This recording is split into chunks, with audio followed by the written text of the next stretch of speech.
Hello guys, magandang people! Kumusta kayong lahat? Samahan niyo naman akong makipagsapalaran at pumasyal sa magandang isla ng Panglao at ipakita sa inyo ang isa sa magagandang lugar sa Panglao. Alam niyo ba na ayon sa kasaysayan, ang Panglao Island ay isang destinasyon ng mga Espanyol na siyang nakatagpo ng hindi magandang karasan sa Cebu, kaya pumalaot dito sa isla ng Panglao at tumating sila sa isla noong 1803 at nakita nilang Mapanglaw ito, kaya pinangalanan nila itong Panglao, which is derived from the word Mapanglaw.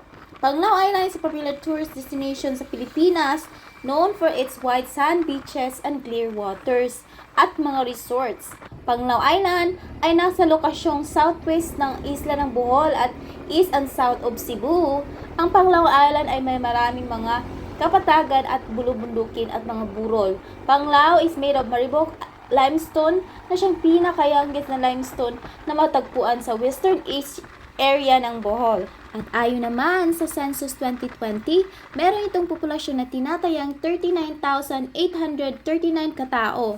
Ang Panglao ay meron itong maraming educational institutions na kinabibilangan ng San Agustin Academy, Lourdes National High School, Crystal A College, at marami pang elementary schools. Meron ditong pinaka-famous na nag-iisang airport na Bohol Panglao International Airport na nagsisilbing primary airport ng isla ng Bohol. Ito ay nasa Tagbilaran noon at November 2018. Ang isla naman ng Panglao ay merong piyesta ng August 27 to 28 in honor of patron Saint Agustin.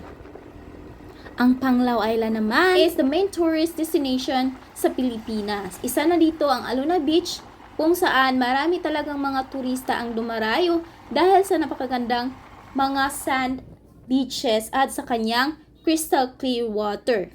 At ayan, nandito na tayo sa Aluna Beach, ang isa sa pinaka-famous na beach dito sa Panglao dahil napakaganda talaga ng buhangin at napakalinaw at napaka-crystal clear ng tubig. Marami talagang mga turista ang bumibisita dito, hindi lang mga Pilipino kundi marami na rin mga foreigners sa taga-ibang bansa. Sobrang ganda nito at presko at sariwa talaga ng hangin. Ayan, napakasulit talaga kapag bumiyabiyahe kayo dito at pumapasyal sa beach na ito. At kung pagkain naman ang ating pag-uusapan, ay nako, wag kang mag-alala dahil napakarami talagang variety ng mga cuisines dito. Maraming mga Filipino na mga uri ng restaurants, maraming Japanese restaurants, Korean restaurant at kahit anong klase ng pagkain na gustong-gusto nyong kainin.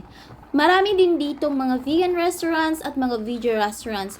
So kung ikaw isang vegan, huwag kang malala dahil meron ka talagang mapupuntahan. Napakasarap ng mga pagkain dito. And speaking of vegan restaurants, isa na dito ang Vegan Shack na sobrang napakalaming mga choices ng pagkain na gustong-gusto mong kainin at kahit hindi ka vegan at pwede ka talaga dito dahil marami silang pagkain na minimimik yung mga Filipino food at mga kahit na anong food na minimimik nila. So ayan po, sobrang ganda talaga dito, kaya kung gusto mo, pumasyal ka na!